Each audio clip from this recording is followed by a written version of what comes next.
So as long as you're putting out fresh and unique content that really, focuses on your users' ends, wants, and needs, Google sees that as a high authority and is going to give you that, higher search engine rank.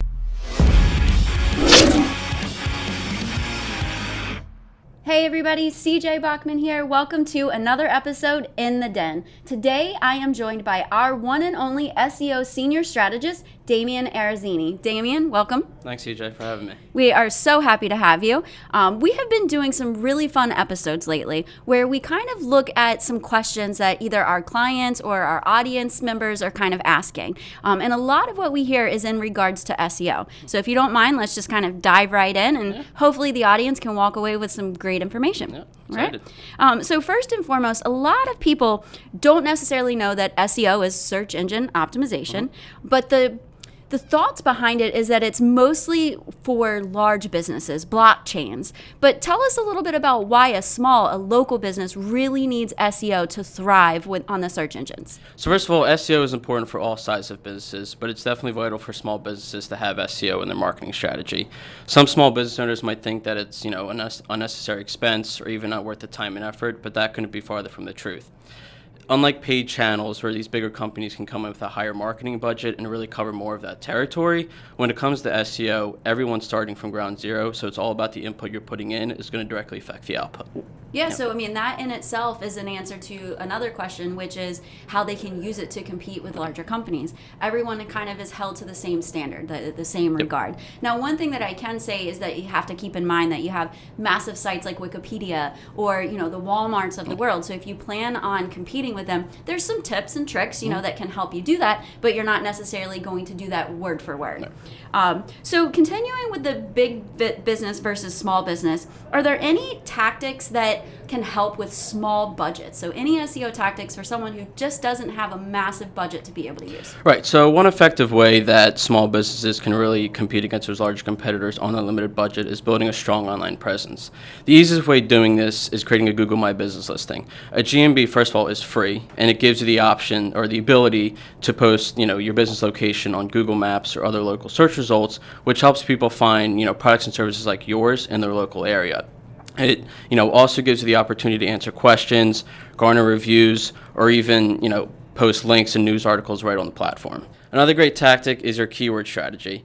You really want to spend time and understand the search results page and the landscape that you're competing in. So, you want to find those keywords that are really providing that valuable insight and targeting what your audience is searching for on Google. Okay. So, one tip that I like to tell people about is everybody wants to go for those national terms, right? Those national phrases, SEO company, digital marketing company, for using us as an example. But when it comes to competing with some of those big players in a very competitive space, those long tail keywords like best digital marketing agency near me, you have an opportunity to really compete with, those larger companies or even a Wikipedia page, when it comes to informational based sites and things like that.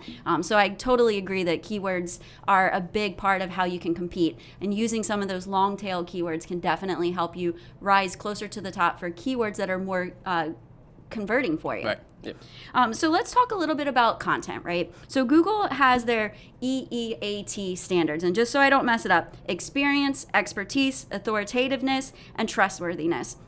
It's not as simple as, using ChatGPT when it comes to creating content that's going to work for your SEO. But tell us a little bit about how SEO and content go hand to hand and how they can help with your online presence. Yeah, so SEO and content really go hand in hand because content's going to be a primary way of improving search engine rankings and bringing that organic organic traffic to your website. One key way that SEO and content are really intertwined is through targeting relevant keywords.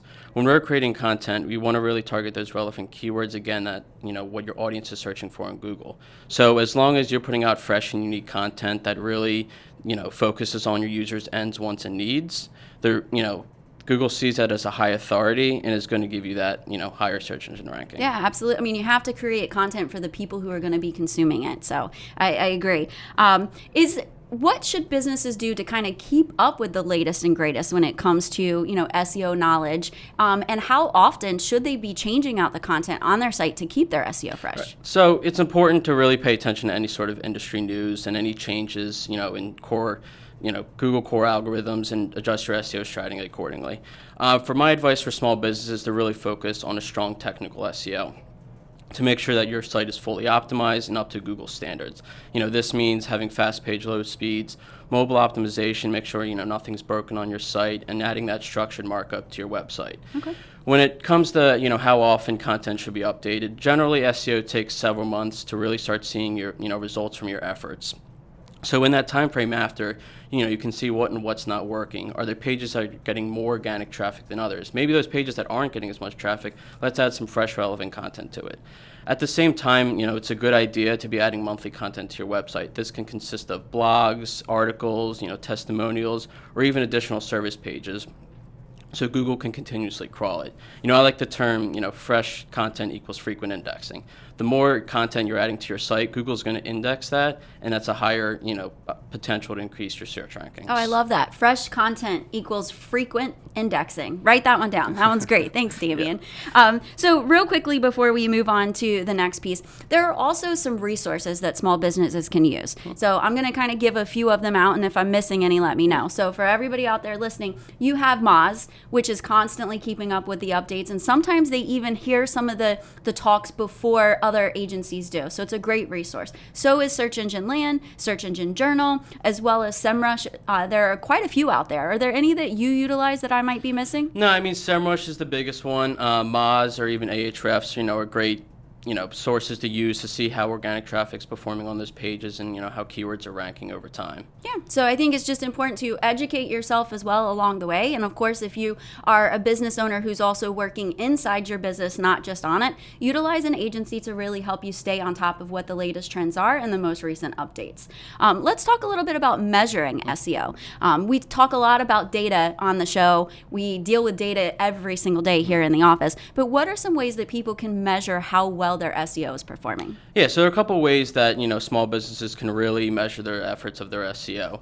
The biggest one is measuring your organic traffic. This is really seeing how your website's performing in search engines, and the biggest way to measure this is using Google Analytics. Google Analytics is going to give you those traffic metrics such as bounce rate, engagement rate, how long people are staying on your website, how many visitors you're getting, because again, that's really seeing your overall website performance. Another key way that you can really measure your SEO efforts is through keyword tracking. And this is really seeing how your keywords are ranking, over time in the search engine results page. And, if you see keywords that are maybe dropping, let's adjust our SEO. And the last one is my favorite, which I think the most important is conversion rate tracking. That's really seeing what desired actions your website visitors are taking, whether this is filling out a form, scheduling a service, giving you a call, or even making a purchase. I think, small businesses really should use this conversion rate tracking because it shows how effective your website, and you can really see that path that visitors are taking to make that action. Yeah, and I think it's real simple and we talk about it as well quite often, is that when you start digital marketing, you should set goals for yourself, right? You should know what your intent is, whether it is just to increase the amount of phone calls that you get, increase the amount of forms, and everything you're doing from a marketing standpoint should be measured against those KPIs. Right. So if I am, optimizing every single page of my site and my intent is that I get more people to call, then I need to first start with, have I received an increase in calls? And then there are ways to kind of backtrack and find out which pages of your site are giving you the most calls or getting you the most traffic. Right. So I think really starting with understanding truly what are you trying to achieve? What are your goals? And then working backwards from there. So let's talk a little bit about a side of SEO that not everyone thinks, and that's the user experience, the customer journey. When they get to your site optimization isn't just the content, right? It's not just a blog, it's not just link building that happens on the back end, but it's also about how the user interacts with your site. How does that affect SEO performance, and what are some things that you can share regarding that? Yeah, so user experience is a huge role, plays a huge role in your marketing strategy because it really affects your SEO based on a couple of user engagement metrics. The two biggest that I like to look at are bounce rate and your page dwell time. If your website's clean and easy to understand, those website visitors are more likely going page to page navigating through your website, which is going to lower your bounce rate. Same thing goes for page dwell time. Dwell time is just how long someone is spending on your website.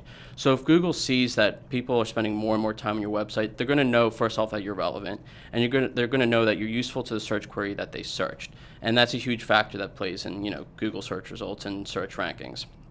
I think user experience is one of the most important, factors of your SEO performance. If you're going to spend all this time and effort, just trying to get people to your website and, getting high searches on Google, and they get to your website and they realize how unfriendly it is to use, they're going to bounce. So if you really want more of those conversions, you need really good user experience. Yeah, absolutely. And it's like you said, it's not just about, optimizing the site. If it's there, it doesn't mean that they're going to come. And if they do come and the site isn't user friendly, then they're obviously going to leave, which is going to affect your dwell time and your bounce rate and things like that. But it's also going to send the wrong signal. Exactly. When they're leaving the site, it is sending the signal to Google that says, hey, there's nothing for me here. Yep. And after a time, once that happens again and again, Google is going to assume that you're not the best result to bring back. So let's get into the final roar. And what I would like to do is put you on the spot yet again. But if I was a small business just starting off, right? I have very low budget, very small business, and I've never really done a lot of marketing for. What's the biggest piece of advice that you would give me from an SEO standpoint? Yeah, so my biggest advice, for any small business owners that want to start out on digital marketing and really want to maximize on their ROI is focus on content creation. Creating content that's high quality, that's relevant and informational plays a huge role in search engine rankings. And this is really where you can put your keyword strategy into place and again, really identify your target audience and choose topics that resonate with the customers. Because at the end of the day, it's all about who you're trying to reach and, the problem you're trying to solve for them is really essential. Right, that's awesome. And everybody listening out there, the thing that you need to remember about SEO is it's not a one and done piece of information. It's not you purchase it, you get an optimization, it's put in your hand and you're done and you just move on. It is ongoing. And the reason why it is ongoing is other website owners, your competitors, are updating their information. They are constantly making sure that they have the freshest, most relevant content on their site, whether it's their pages, new service pages, like you mentioned, blogs, the link building that they're doing, all of the community outreach that they're doing. All of these things send signals to Google that they are an active, living, breathing organization. And that continuously gets them to be re-indexed, as well as crawled by Google's bots and brought further and further up the search engine results. So you want to make sure that you are actively working for it. Don't fall into the smoke and mirror kind of concept and assume that just a blog handed to you is the only thing that's happening on the SEO side of things, because it's not. There's a lot of work that goes into keeping that content fresh, to re-optimizing it as Google's algorithm changes, to having new links built, to removing old links as they become unworthy or unqualified. So there's a lot of work that goes into that, right? Yeah, exactly. Well, Damian, thank you so much for joining us here. I hope the audience is able to walk away with a little bit more of an understanding about search engine optimization, as well as how content marketing can aid it. So thank you, and hopefully we'll have you in the den again soon. All right, absolutely. Thank you. Bye, everybody.